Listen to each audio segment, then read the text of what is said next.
오늘 함께 보실 하나님의 말씀은 사도행전 17장 10절에서 15절 말씀입니다. 사도행전 17장 10절에서 15절 말씀입니다. 함께 교독하도록 하겠습니다. 제가 먼저 읽습니다. 밤에 형제들이 곧 바울과 실라를 베레아로 보내니 그들이 이르러 유대인의 회당에 들어가니라. 베레아에 있는 사람들은 데살로니가에 있는 사람들보다 더 너그러워서 간절한 마음으로 말씀을 받고 이것이 그러한가 하여 날마다 성경을 상고하므로 그 중에 믿는 사람이 많고 또 헬라의 귀부인과 남자가 적지 아니하나 데살로니가에 있는 유대인들은 바울이 하나님의 말씀을 베레아에서도 전하는 줄을 알고 거기도 가서 무리를 움직여 소동하게 하거늘 형제들이 곧 바울을 내보내어 바다까지 가게 하되 실라와 디모데는 아직 거기 머물더라. 바울을 인도하는 사람들이 그를 데리고 아덴까지 이르러 그에게서 실라와 디모데를 자기에게로 속히 오게 하라는 명령을 받고 떠나니라. 아멘.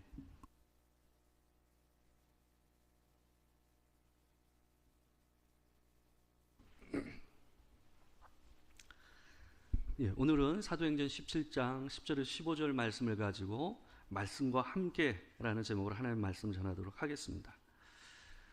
우리가 오늘까지 한 3주에 걸쳐서 이 소그룹에 대해서 이 하우스 모임과 관계된 우리의 자세와 생각을 나누고 있습니다. 첫째 주에는 경청, 이해하려는 마음이 있어야 된다라는 말씀을 드렸고, 두 번째 주에는 말의 힘, 우리가 함께 하는 모임 안에서 하는 말이 사람을 살리기도 하고 죽이기도 할 수 있다. 이 말의 무게감을 느끼고 말을 해야 된다라는 얘기를 우리가 드렸습니다. 오늘은 마지막으로 말씀과 함께라는 제목으로 하나님의 말씀을 드리려고 하는데요. 저희 교회는 이 교회에서 하는 소그룹 모임을 하우스 모임이라고 부릅니다. 좀 하우스 모임 그러면 딴 거를 해야 될 것처럼 느껴지는 말이긴 하지만 그거는 아니고 말씀과 함께하는 모임입니다. 교회에서 하는 이 소그룹 모임이 바깥에서 하는 이 친교 모임들, 여러 다른 모임들하고 관계돼서 비교해 보게 되면 뭐가 다를까요? 저는 제가 봤을 땐 가장 중요한 차이는 하나라고 생각합니다. 그게 뭐냐 하면 하나님의 말씀을 가지고 함께 나눈다라는 거예요. 바깥에서도 우리는 참 다양한 사람들과 이 소그룹으로 모임을 갖고 또 친교하고 또 여러 가지 삶의 얘기를 나눕니다. 그러니까 우리 모임 안에도 그런 일들이 있습니다. 말씀만 나누는 게 아니잖아요. 삶도 나누고 또 여러 가지 지난주에 있었던 얘기들도 나누고 그러죠. 근데 교회에서 하고 있는 이 모임, 이 소그룹 모임을 차별화할 수 있는 한 가지 단어는 뭐냐면 하나님의 말씀이에요. 하나님의 말씀을 가지고 우리를 돌아보고 또 그 말씀에서 느낀 것을 나누고 또 함께 들은 말씀이 내가 들은 게 맞는지를 점검하고 확인하는 시간을 갖는 게 그게 뭐예요? 우리가 하는 하우스 모임입니다. 그러니까 우리의 모임을 차별화해 줄 수 있는 것은 바로 하나님의 말씀이 우리와 함께 한다는 거예요. 그 말씀의 능력이 있고 또 성령께서 그 말씀을 통해서 우리를 가르치신다라는 거예요. 그러니까 우리 시간 안엔 우리에게 보이지 않는 성령 하나님의 역사가 함께 한다라는 것이 이 모임을 특별하게 해주는 거예요. 그리고 차별화시켜주는 겁니다. 말씀을 통해서 새롭게 느끼고 또 배운 것들을 함께 나누고 공유하는 모임, 그게 여러분과 제가 함께하고 있는 하우스 모임입니다. 오늘 바로 마지막으로 말씀과 함께하는 하우스 모임이 되기 위해서 어떤 부분에서 우리가 좀 달라져야 되는가, 또 그 모습을 성경의 모습을 통해서 우리가 보도록 하겠습니다. 사도 바울이 3번에 걸쳐서 선교 여행을 떠났습니다. 1차, 2차, 3차 이 3번에 걸쳐서 선교 여행을 갔는데 이 선교 여행을 보게 되면 패턴이 있었어요. 사도 바울은 선교팀과 더불어서 항상 어느 지역에 들어가게 되면 제일 먼저 하는 게 뭐였냐면 회당을 찾았어요. 이 지역에 회당이 있는 것을 확인했어요. 그래서 그 회당에 들어가서 말씀을, 복음을 전하는 것을 시작으로 선교 여행을 시작했던 거예요. 근데 이 회당이라는 게 어떤 곳이냐 하면 이스라엘이 이 바벨론과 페르시아에 의해서 멸망했잖아요. 그랬을 때에 이들이 이 포로로 끌려갔단 말이에요. 그래서 고국을 떠나서 저 먼 땅에서 생활을 하게 됐어요. 그곳에서 여기저기로 퍼져서 삶을 살게 됐죠. 근데 이들이 그들 안에서의 그 민족적인 정체성을 유지하고 또 하나님의 백성이라는 이 종교적인 정체성, 신앙인으로서의 정체성을 유지하기 위해서 만든 게 뭐냐? 그게 바로 회당이에요. 그러니까 먼 곳에 있지만 그럼에도 불구하고 여전히 우리는 하나님의 백성이다 하는 것을 확인하고 함께 모여서 나누고 또 예배하고 이런 모임을 한 거예요. 그러니까 지금 오늘날로 얘기하면 뭐에 가까울까요? 교회예요, 교회. 교회와 같은 이 비슷한 모임이 뭐예요? 구약시대 때 회당이다라고 생각하시면 돼요. 바로 그것을 찾아가서 사도 바울은 복음을 전했어요. 이 회당에는 제일 많은 이 비율을 차지하는 사람, 한 90% 이상은 대부분 누구였을까요? 유대인들이었을 겁니다.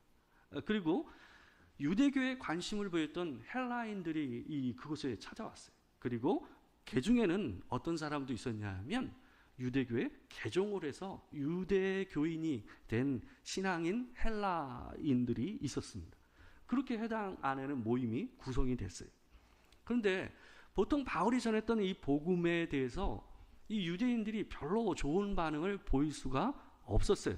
대부분의 유대인들은 불쾌감을 느꼈고 거기에 대해서 반대하는 마음이 속에서 일어날 수밖에 없었어요.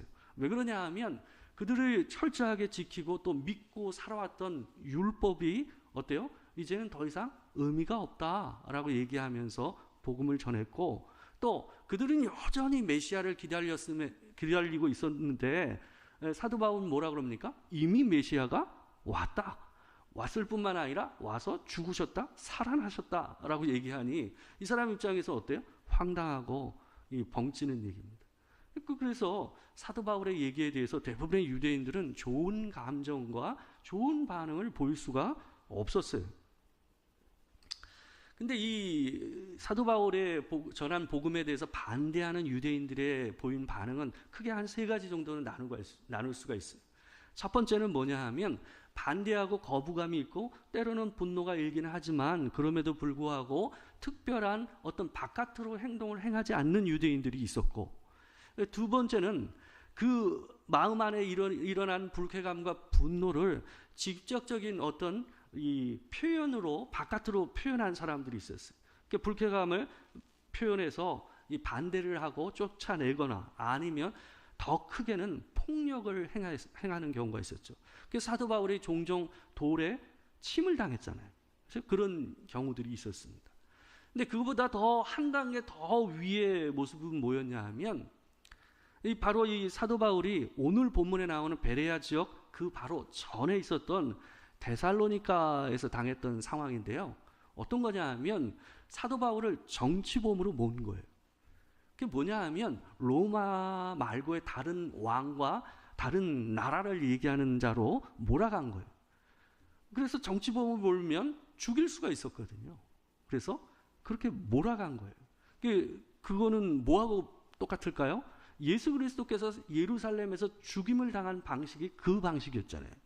그러니까 예수님을 죽인 방식대로 유대인들이 거짓 증인을 세우고 마치 사도 바울이 로마 외의 다른 나라를 세우려고 하는 정치 반역자인 것처럼 몰아간 거예요.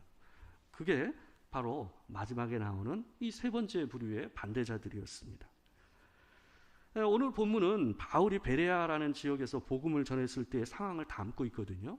근데 10절을 보시게 되면 어떤 표현이 나오냐면 밤에 형제들이 곧 바울과 실라를 베레아로 보내니라고 돼 있어요. 여기 보게 되면 밤에라는 말이 나오거든요. 근데 이 밤에라는 말이 우리한테는 이게 익숙해요. 밤에 뭔가를 활동한다는 게. 불이 꺼지지 않는 나라가 어디예요? 대한민국이잖아요. 그러니까 미국이나 유럽에서는 그렇지 않거든요. 근데 우리나라만 유독 어때요? 불이 꺼지지 않는 나라예요. 그러니까 우리 입장에서 보게 되면 밤에 뭘 했다라는 게 이상하지 않아요. 근데 2000년 전에 그 상황에서 보게 되면 밤에 뭘 했다라는 건 아주 특별한 거예요. 도둑 아니면 아니면 전쟁의 상황, 아니면 중환자가 생겼거나 이런 경우가 아닌 이상은 밤에 뭘 할 이유가 없어요. 할 수가 없어요. 근데 밤에 형제들이 사도 바울과 실라를 다른 지역으로 내보냈다라는 얘기는 뭘까요? 야밤도주예요. 그러니까 급하게 도망을 간 거예요. 그러니까 죽음의 이 공포를 느끼고 숨어 있다가 밤에 급히 빠져나왔다라는 것을 얘기해 주는 거예요. 여기에 나오는 형제들이라는 말은 누구냐 하면 데살로니가에서 사도 바울이 전한 복음을 듣고 그 복음을 받아들인 데살로니가에 있었던 유대인들과 헬라인을 얘기하는 거예요. 그 몇몇 사람들이 바로 바울과 실라를 바로 이 밤에 급히 내려 보낸 겁니다. 11절을 보게 되면 이 베레아에 있는 사람들은 데살로니가에 있는 사람들보다 더 너그러워서라는 말이 나와요. 그러니까 지금 둘을 비교하고 있잖아요. 그러니까 굉장히 달랐던 거예요. 그 앞에 있었던 데살로니가 사람들의 반응과 이 베레아, 지금 이곳에 있었던 이 베레아 사람들의 사도 바울이 전한 복음에 대해서 보인 반응이 굉장히 상반됐다라는 것을 일부러 얘기하고 있습니다. 13절을 보게 되면 사도 바울과 그 팀이 이 베레아 지역으로 야밤도주를 해가지고 내려와서 그곳에서 복음을 전하고 있다라는 소식이 누구에게 전해진 거예요? 데살로니가에 있는 유대인들, 바로 사도 바울을 죽이려고 했던 그 사람들에게 들려온 거예요. 그래서 그 사람들이 그 소식을 접하고 어디까지 내려온 거예요? 베레아까지 찾아오는 거예요. 그래서 거기도 가서 무리를 움직여 소동하게 하거늘, 여기서 소동이라는 건 뭐냐면 데살로니가에서 했던 그 정치범으로 모는 그 소동을, 그 짓을 또 여기서 했다라는 얘기를 이렇게 표현하고 있는 거예요. 이 사도 바울과 이 선교팀은요, 본래 아마 어쩌면 데살로니가에서 이런 큰 일이 없었다고 한다면 그들은 이 비아 에그나티아라는 이 도로, 이 로마로 가는 가장 중요한 도로 중에 하나였습니다. 이 도로를 따라서 아마 복음을 전하러 갔을 가능성이 높아요. 이게 보게 되면 빨간 줄이 얇은 줄로 이렇게 옆으로 횡으로 쫙 거져 있는 거 있죠. 거기 보게 되면 이 비잔틴이 있는 데서부터 저쪽으로 가게 되면 로마로 향하는 거예요. 근데 그 중간에 제가 빨간색으로 두 군데를 갖다 굵게 해놨죠. 그러니까 위에 있는 데가 빌립보고 밑에 있는 데가 데살로니가예요. 그러니까 이 마게도니아라는 지역에서 가장 큰 도시 중에 하나였던 거예요. 마게도니아의 수도가 바로 데살로니가였어요. 그러니까 핵심 도시들이죠. 아마 거기서 큰 일이 없었다고 한다면 사도 바울과 선교팀들은 어떻게 했을까요? 그 옆으로 갔을 거예요. 로마로 향하는 이 큰 도로를 따라서 그 편한 길로 해서 갔을 거예요. 근데 이들이 왜 그 길로 가지 않고 밑으로 내려왔을 거예요? 베레아는 데살로니가에서 서남쪽으로 64km 떨어진 지역이에요. 왜 글로 옮겼을까요? 도망가기 편한 곳은 잡히기도 편한 곳이에요. 그죠? 그래서 아마 이들이 생각했을 때는 이 사람들이 살기 위해서는 생각하지 못하는 곳으로 내보내는 것이 더 나을 것이라 생각했던 것 같아요. 그래서 서남쪽으로 내려와서 이 베레아라는 지역으로 도망한 거예요. 그래서 그곳에서 동일하게 이 사람들이 어떻게 했어요? 늘 그렇듯 회당에 들어가서 복음을 전한 겁니다. 근데 아주 신선한 경험을 하게 돼요. 이 사람이 선교 여행에서 이런 경험을 해본 적이 없어요. 처음이에요. 뭐라고 표현되어 있냐면 11절을 다시 보게 되면 더 너그러워서라고 되어 있어요. 근데 이 말이 예전에 우리 개역 한글판에는 뭐라고 표현되어 있었냐면 신사적이어서라고 되어 있었어요. 그래서 기억하시죠? 근데 이 말의 본래 의미는 그런 의미는 아니에요. 그 의미보다 좀 더 다른 의미가 있어요. 헬라어 표현으로는 어떤 의미로 번역하는 게 맞냐면 편견에서 자유로웠다라고 표현하는 게 맞아요. 그러니까 이 사람들은 이 말이 뭐냐 하면 바울이 전한 복음을 그냥 받아들였다라는 의미를 얘기하는 건 아니에요.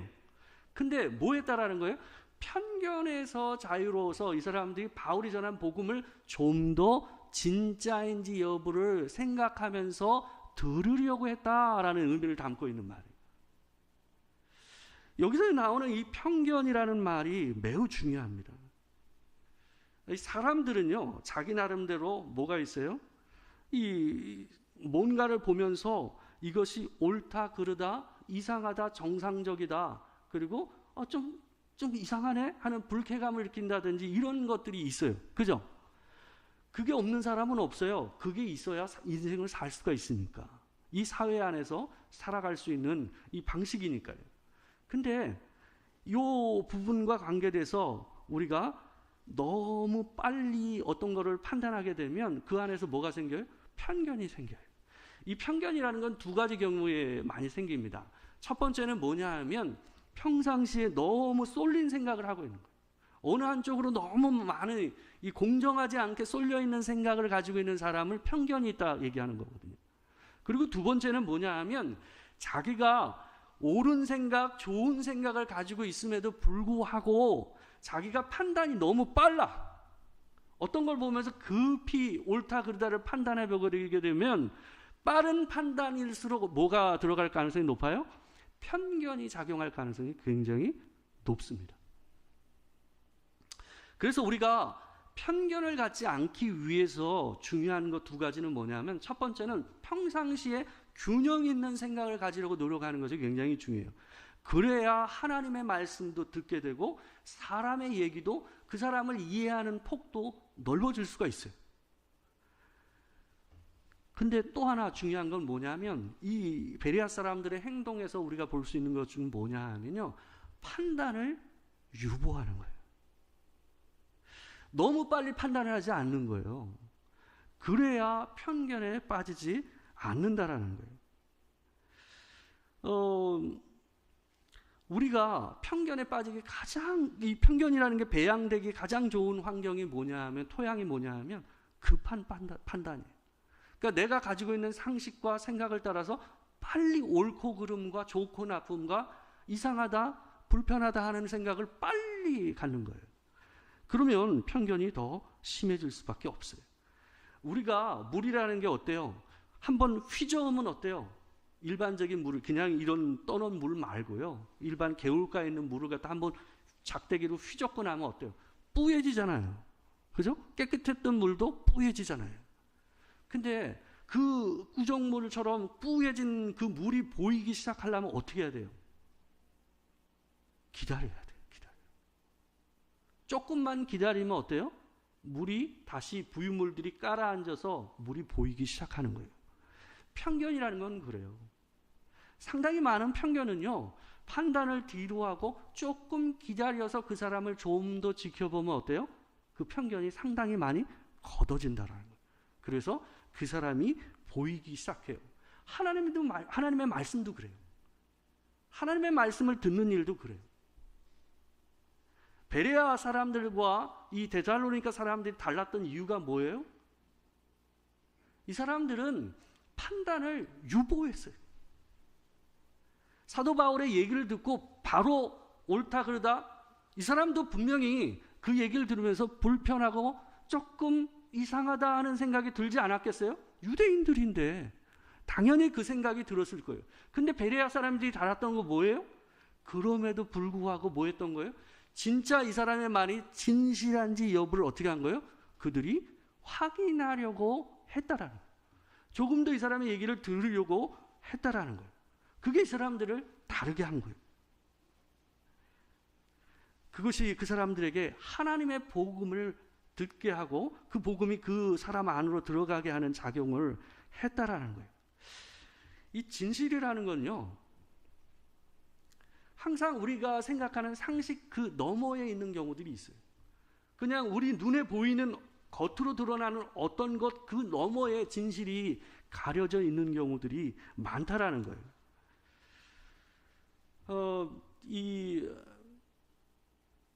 우리가 하우스 모임을 하게 되면요. 그 하우스 모임 안에는 어떤 사람이 있어요?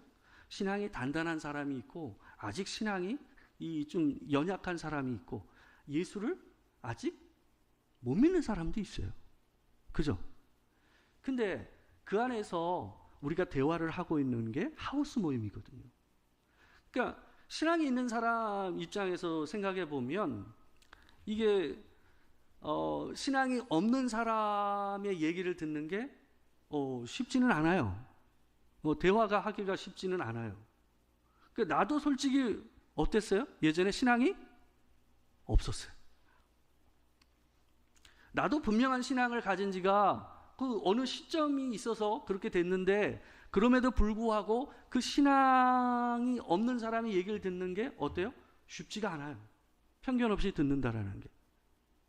그 신앙이 있는 사람들, 충만한 사람들의 얘기를 듣는 게 신앙이 없는 사람 입장에서는 어떨까요? 굉장히 어색한 일이에요. 그리고 그게 딴 세상 얘기처럼 들릴 수가 있어요. 그 사람은 굉장히 충만해서 얘기를 하는데 자기가 경험한 얘기를 아주 마음 안에서 이 기쁨을 가지고 그 얘기를 하는데 어떤 사람은 어때요? 맹숭맹숭해요. 그게 이상한 거 아니잖아요. 어떤 면에서는 당연한 거 아닙니까? 그런 사람들이 함께 모여서 말씀을 나눠요. 그죠? 어떤 면에서는 조금 더 판단을 유보하고 우리가 그런 부분에서 노력하지 않으면 대화가 되기가 쉽지가 않아요. 신앙이 같이 있어도 그래요. 우리가 다 신앙이 있다 할지라도 우리가 살고 있는 인생이 달라요. 그죠? 사람이요, 우리가 꼭 경험을 해야 아는 건 아니지만 근데 내가 경험을 해서 아는 것과 그게 내 일이 되는 것과 남의 일로 듣는 것은 전혀 다른 거예요. 그죠? 내가 자식을 키우면서 취업 준비생이 된 내 자식을 내가 두게 됐다고 생각해 보세요. 근데 내 이전에 그냥 애들 그냥 공부하는 것만 생각하다가 취업 준비를 하고 있는 자식이 생기게 되면 어때요? 걔네들만 보여요. 그러지 않아요? 그런 애들만 보인다니까. 군대에 가 있는 자식이 있으면 어때요? 군대 간 놈들만 보이고. 그런 거거든요, 사람이라는 게. 사람이 그래요. 어쩔 수 없어요. 근데 그 이전에 내가 바라봤던 군인과 지금 내가 바라보는 군인과, 그죠? 지금 취업을 준비하고 있는 아이들 바라보는 것과 내 자식이 취업을 준비하고 있어서 그 아이들을 바라보는 것과 어때요? 같아요?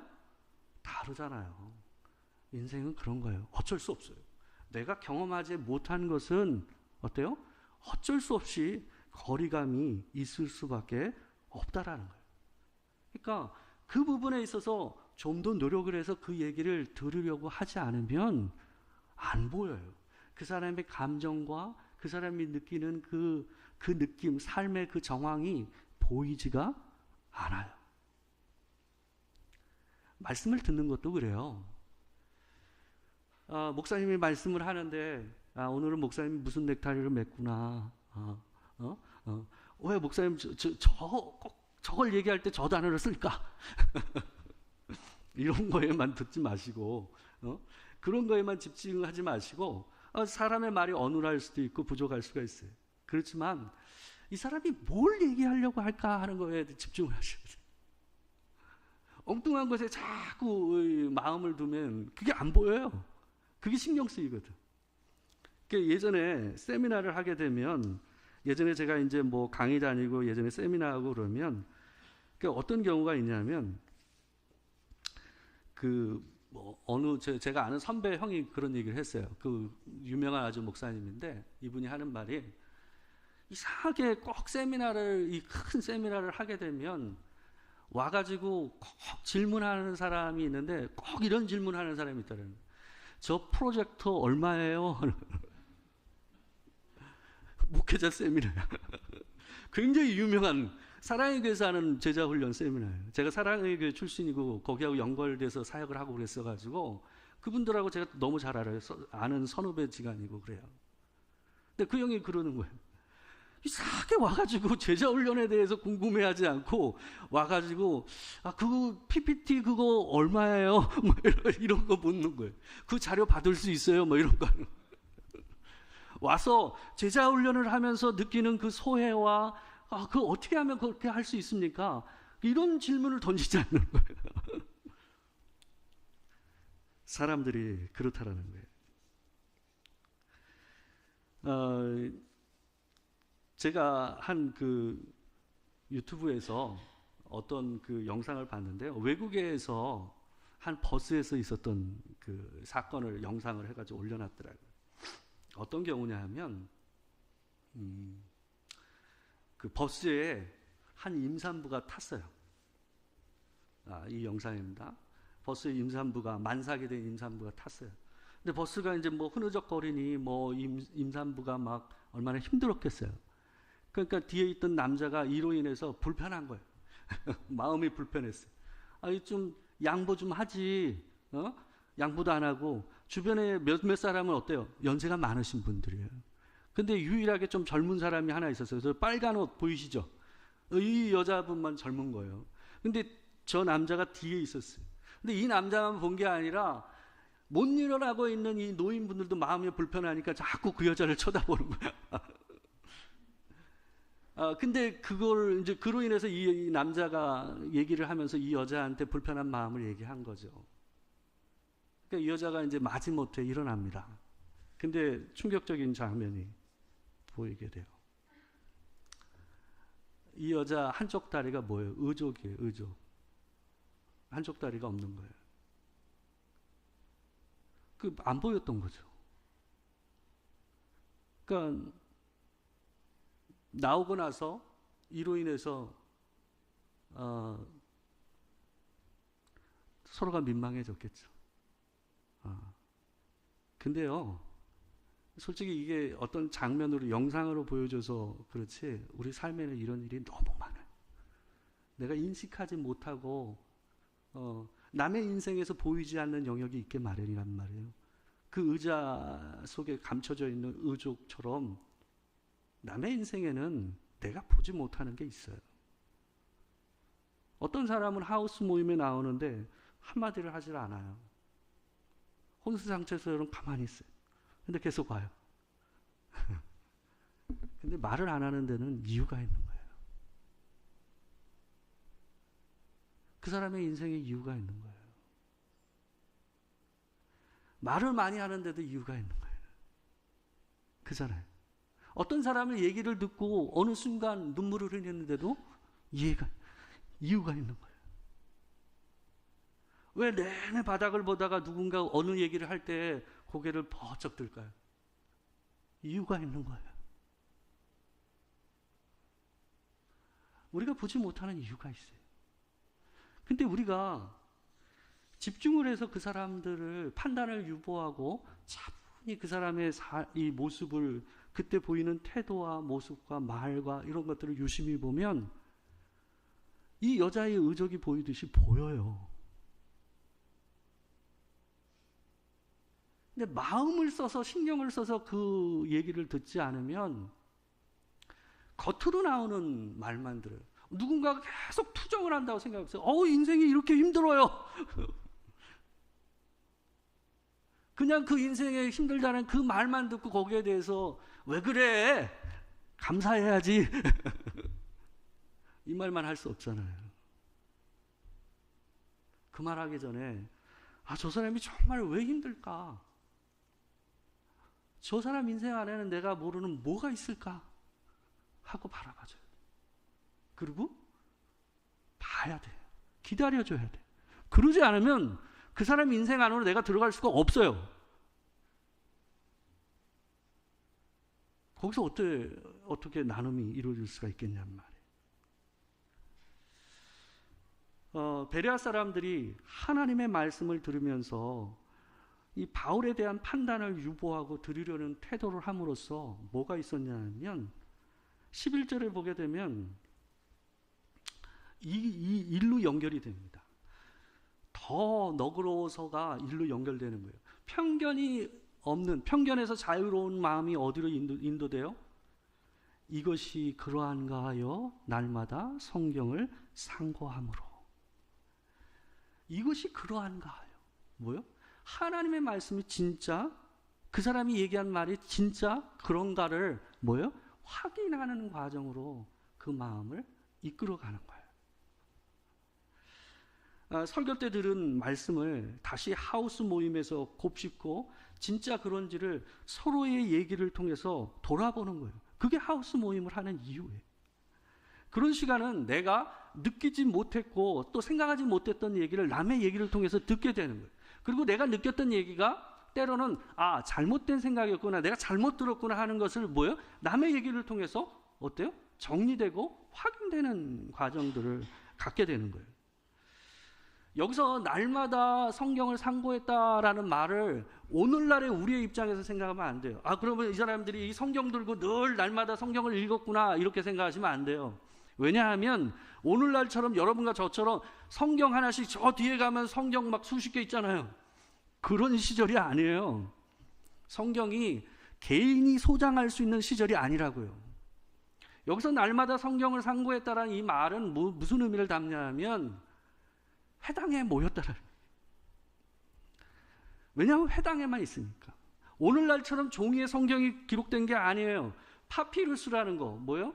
갈대나 아니면 잎사귀, 나무의 줄기를 갖다가 어떻게 한 거예요? 거기를 압착을 해가지고 펼쳐서 어떻게 말려가지고 거기다가 글씨를 새겼어요.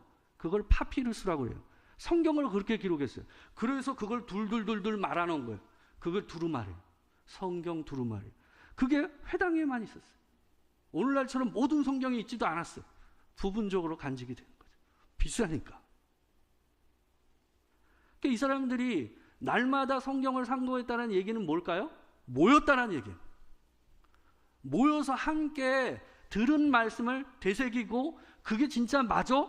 이 사람이 얘기한 대로 그 이사야서에 그 말씀이 있어? 라고 얘기하면서 함께 얘기를 한 거예요. 뭐예요? 오늘날 우리로 하면, 우리 교회로 하면 뭐예요? 하우스 모임을 한 거예요. 하우스 모임. 그들도 하우스 모임을 한 거예요. 그래서 모여서 자기가 와닿았던 얘기, 좀 이상하다고 생각했던 얘기, 듣고 궁금했던 얘기, 이런 얘기들을 뭐 한 거예요? 나눈 거예요. 그 얘기를 하우스 모임에서 하는 거예요. 이것이 그러한가 하여가 그런 의미를 담고 있는 겁니다. 성경에서 말씀을 등불과 거울로 많이 비유를 해서 얘기를 해요. 그 말씀을 뿌리는 그 씨를 뿌리는 자의 비유로 해가지고 말씀을 듣는 것을 갖다 비유로 얘기하는 거 기억하세요? 거기 보게 되면 뭐 4가지 밭으로 얘기하잖아요. 길가, 돌짝밭, 가시떨기, 좋은 땅 얘기하잖아요. 근데 그 얘기를 한 이후에 바로 예수님께서 다른 비유를 하나를 얘기를 해요. 그게 뭐예요? 바로 등불 비유예요. 마가복음 4장 21절에서 23절 말씀입니다. 우리 같이 한번 읽겠습니다. 자, 시작. 또 그들에게 이르시되 사람이 등불을 가져오는 것은 말 아래나 평상 아래에 두려 함이냐 등경 위에 두려 함이 아니냐. 드러내려 하지 않고는 숨긴 것이 없고 나타내려 하지 않고는 감추인 것이 없느니라. 들을 귀 있는 자는 들으라. 여기에 등불이라고 표현된 건 뭐냐? 말씀을 얘기하는 거예요. 말씀이 등불이라는 거예요. 등불은 비추기 위해서 있는 거라는 거예요. 우리가 말씀을 듣는다라는 건 뭐예요? 그 말씀으로 나를 비추고 남을 비추기 위해서 말씀을 듣는 거다라고 예수님께서 얘기하는 거예요. 그러니까 하우스 모임은 뭐예요? 내가 들은 그 등불을 같이 보는 거예요. 중간에 등불을 놓고 함께 모이는 거예요. 그 말씀으로. 그래서 나를 비춘 거를 따라서 내 삶을 비춘 것에 대해서 솔직하게 진실하게 하나님 앞에 성도 앞에 고백하는 거예요. 등불로 비춰진 말씀이 있으면 고백이 나올 수밖에 없는 거예요. 하우스 모임은 중간에다 등불, 하나님의 말씀에 등불을 놓고 함께 비추는 거예요. 나도 보고 남도 보게 만드는 거예요. 그게 하우스 모임. 우리가 함께 모일 때 하나님의 말씀과 함께 모이면 내가 보지 못했던 나를 보게 돼요. 놓치고 있었던 감사를 발견하게 돼요. 내가 생각하지 못했던 내 삶의 상황의 이유를 발견하게 되는 경우도 있어요. 그게 하우스 모임을 하는 이유입니다. 우리가 말씀과 함께 함으로 그런 은혜를 경험하게 되길 주의 이름으로 축원합니다. 기도하겠습니다.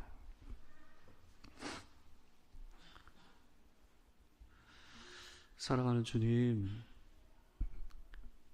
이 시간 우리가 하는 하우스 모임이 어떤 모임인지에 대해서 생각해 보았습니다. 하나님, 베레아 사람들이 자신이 느끼는 불편함과 불쾌감을 뒤로 하고 하나님의 말씀을 들으려 했고 또 그것이 참인지 거짓인지를 분별하려고 노력했던 그 모습이 그들을 이러한가 하여의 마음으로 하나님의 말씀을 듣게 하는 일로 이끌었음을 봅니다.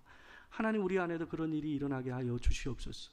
들은 바 그 하나님의 말씀으로 나를 비추고 또 그 말씀의 등불을 함께 공유함으로 하나님, 우리 안에 함께 보지 못했던 나를 보고 감사하고 회개하고 또한 확신을 갖고 돌아가는 그 일이 우리 모임 안에서 일어나게 하여 주시옵소서. 하나님께서 우리 안에 그 등을 비추시고 채워주시기를 소망합니다. 지금 우리 주 예수 그리스도의 은혜와 아버지 하나님의 크신 사랑과 성령의 교통하심이 진실로 우리 마음 안에 비추신 그 등불을 붙잡고 함께 나누며 그 빛으로 따라 살기를 다짐하는 이 자리에 있는 모든 성도들 가운데 지금으로부터 영원토록 함께 하시기를 축원하옵나이다. 아멘.